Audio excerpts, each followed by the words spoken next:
परेशान तो रहूंगा ना पार्वती, आखिर एक बेटी का बाप जो ठहरा। पार्वती, अब उसके हाथ पीले करने का समय आ गया है। पर हमारी आनंदी तो अभी सिर्फ 9 साल की है। अभी तो उसके पढ़ने लिखने और खेलने कूदने के दिन हैं। देख पार्वती, लड़कियां पराया धन होती है और जितना जल्दी इन्हें घर से विदा कर दे उतना अच्छा है। कल से आनंदी की पढ़ाई लिखाई बंद। पर बाबू, इसमें मेरी क्या गलती है? आप मुझे पढ़ाई करने क्यों नहीं देते? तेरी गलती है कि तू एक लड़की है। लड़का होती तो क्या बाबू? लड़का होती तो क्या? ऐ लड़की, ज्यादा जबान ना चला, नहीं तो जबान हलक से खींचकर बाहर निकाल दूंगा। बापू, मैं पढ़ लिख कर कुछ बनना चाहती हूँ। मेरी पढ़ाई ना रोको बापू। आनंदी, तुझे पढ़ना है तो पढ़, लेकिन सारी उम्र बाप की छाती पर यूं बोझ बनकर ना बैठ। पर बापू, अभी तो मेरी उम्र पढ़ाई लिखाई की है। मुझे पढ़ लिख कर डॉक्टर बनना है। पढ़ाई पढ़ाई पढ़ाई, आज तो तेरी इन किताबों का काम तमाम करके ही छोड़ूंगा। ये ले। नहीं बापू, मत पढ़ो बापू। मत छोड़ी। नहीं बापू, नहीं। बापू, ये तुमने क्या किया? तुमने मेरी इन किताबों को ही नहीं पढ़ा बापू। मेरी किस्मत फाड़ दी, मेरी किस्मत। ये कापी किताबें ना सिर्फ छोरों के हाथ में अच्छी लगती है, लड़कियों के हाथ में तो सिर्फ मेहंदी अच्छी लगती है, मेहंदी। पर बापू, मैं लड़की हूँ तो क्या हुआ? लड़का और लड़की तो हमारे दोनों आंखों के समान होते हैं। चुप कर आनंदी, और यह एहसान मान कि अब तक जिंदा है तू।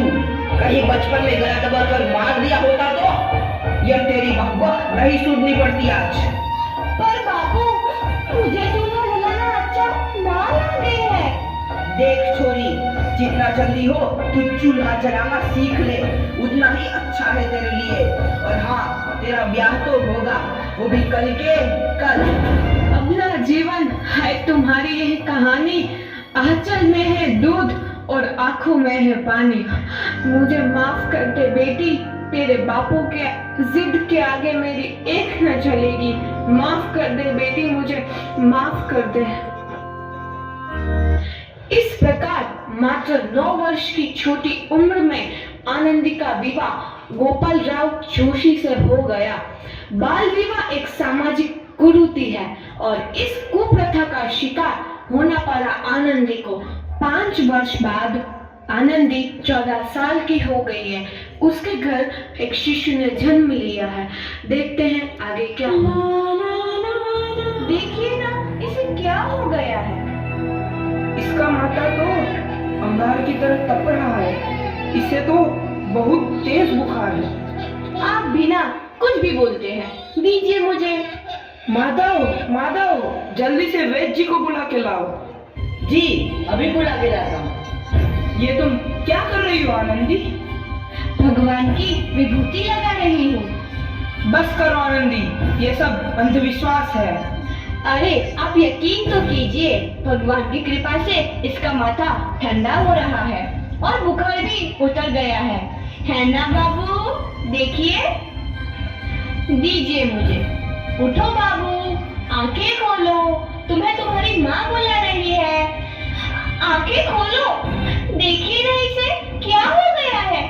आंखें भी नहीं खोल रहा। आंखें खोलो बेटा। आप चुप क्यों है? आंखें खोलो बेटा, आंखें खोलो। आनंदी, हमारा बेटा कभी आंखें नहीं खोलेगा। नहीं, ऐसा नहीं हो सकता। मेरे बेटे को मुझसे कोई नहीं छीन सकता, कोई नहीं छीन सकता। पागल मत बनो आनंदी। माधव, माधव। आनंदी, बंद करो ये पागलपन। भगवान ने मेरा बच्चा छीन लिया। भगवान ने नहीं, तुम्हारी अशिक्षा और अंधविश्वास ने तुम्हारा बच्चा छीना है। अगर तुम पढ़ी लिखी होती तो आज हमारा शिशु जीवित होता। तुम अनपढ़ थी आनंदी, अनपढ़। नहीं, अब मैं अनपढ़ नहीं रहूंगी। नहीं रहूंगी मैं अनपढ़। मैं पढ़ूंगी ताकि कल किसी और आनंदी को इलाज के अभाव में अपना बच्चा ना खोना पड़े। शाबाश। यही तुम्हारे अपराध के लिए प्रायश्चित भी है।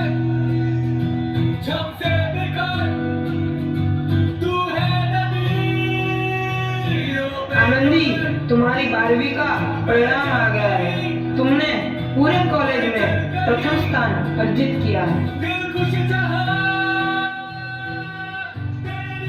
आनंदी, तुम्हारी मेहनत रंग लाई है। तुम्हें शिक्षा वृत्ति मिली है। ये लो तुम्हारे अमेरिका जाने की टिकट। मुझे शिक्षा वृत्ति मिल गई। मैं अमेरिका जा रही हूँ, पर ये सब मैं अकेले कैसे कर पाऊंगी? आनंदी, अपने आप को इतना कमजोर क्यों समझ रही हो? फिर इतना पढ़ने लिखने का क्या फायदा? तुम अभी गवार की गवार नहीं हूँ मैं अब गवार।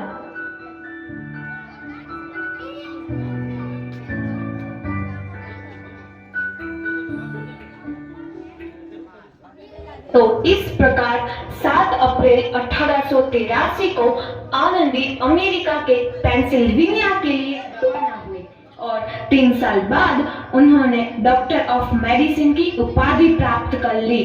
इधर आनंदी के पिता की तबीयत बहुत खराब है। आगे क्या होता है देखते हैं। लगता है अब मेरे जाने का समय आ चुका है। अब मैं नहीं बचूंगा। ऐसा मत बोलो। शहर के सिटी हॉस्पिटल में अमेरिका से डिग्री लेकर कोई बड़ा डॉक्टर आया है। एक बार वहां चलकर दिखा लेते हैं।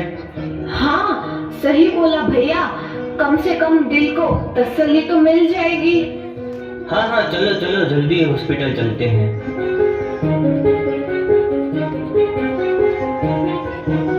इस मरीज की हालत तो बहुत ही खराब है। कोई चमत्कार ही इसे बचा सकता है। ऐसा मत बोलो भाई। डॉक्टर साहब कब तक आ जाएंगे? लो आ गई डॉक्टर मैडम। डॉक्टर मैडम, जल्दी देखिए, मरीज की हालत बहुत ही खराब है।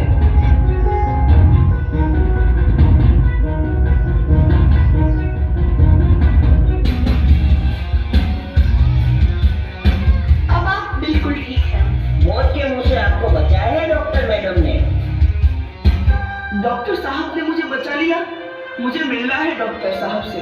डॉक्टर साहब नहीं, डॉक्टर मैडम बोलो। डॉक्टर मैडम, उन्होंने ही तुम्हें जीवन दान दिया है।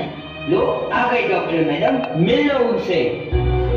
डॉक्टर मैडम, आपका बहुत बहुत धन्यवाद। आपने मेरी जान बचाई। इसके बदले में मैं गरीब भला आपको क्या दे सकता हूँ? वचन चाहिए मुझे कि कभी ये नहीं कहोगे कि लड़कियां कुछ नहीं कर सकती। वचन? ये कैसा वचन? अरे श्यामलाल, तुमने पहचाना नहीं? तुम्हारी बेटी आनंदी। आनंदी? मेरी बेटी आनंदी डॉक्टर? हाँ बापू, वही आनंदी जिसके लिए बचपन में तूने चूल्हा और दूल्हा के अलावा कुछ नहीं सोचा था। आनंदी, आनंदी मेरी बेटी, मुझे माफ कर दे। मैं तेरा गुनहगार हूँ बेटी। नहीं नहीं बापू, वही आनंदी जिसके हाथ पीले करके तुम उसकी सारी जिंदगी काला कर देना चाहते थे। माफ कर दे मुझे मेरी बच्ची, माफ कर दे। मैं तेरा अपराधी हूँ मेरी बच्ची, माफ कर दे। नहीं बापू, मैंने तो तेरा एहसान चुकाया है। याद है ना अपना एहसान जो बचपन में तुमने मुझ पर किया था? ताने सुना सुना कर जीते जी मार डाला था मुझको। अब बोल, और किस किस को मारेगा? आनंदी बेटी, मुझे माफ कर दे मेरी बच्ची। मैं तेरा गुनहगार हूँ। बापू, आपने ही तो बोला था किताबें सिर्फ बेटों के हाथ में अच्छी लगती है, बेटियों के हाथ में तो सिर्फ मेहंदी। बेटों और बेटियों में फर्क करना तो आंखों में फर्क करने समान है। एक का पढ़ना और दूसरे का ना पढ़ना सामाजिक अंधकार है बापू, सामाजिक अंधकार। उपकार मांगता हूँ मैं तुझ जैसी बेटी का, जिसने सारी उम्र मुझसे कुछ ना मांगा तो सिर्फ बराबरी का दर्जा। वरना सच तो यह है कि मैं तेरी माफी के लायक भी ना हूँ। मुझ जैसा बाप तेरी बराबरी कर सके उसके मैं लायक भी ना हूँ मेरी बेटी, मैं लायक भी ना हूँ। अपने बापू को क्या माफ नहीं करोगी आनंदी? माफ कर दो आनंदी, माफ कर दो। सुबह का भूला यदि शाम को घर लौट आए तो उसे भूला नहीं कहते। बापू, तो इस प्रकार आनंदीबाई जोशी ने अपनी मेहनत और अटूट इरादे से न केवल भारत की पहली महिला डॉक्टर बनी, बल्कि आगे चल के उन लड़कियों के लिए सुनहरा रास्ता दिखा गई जो जीवन में कुछ करना चाहती थी।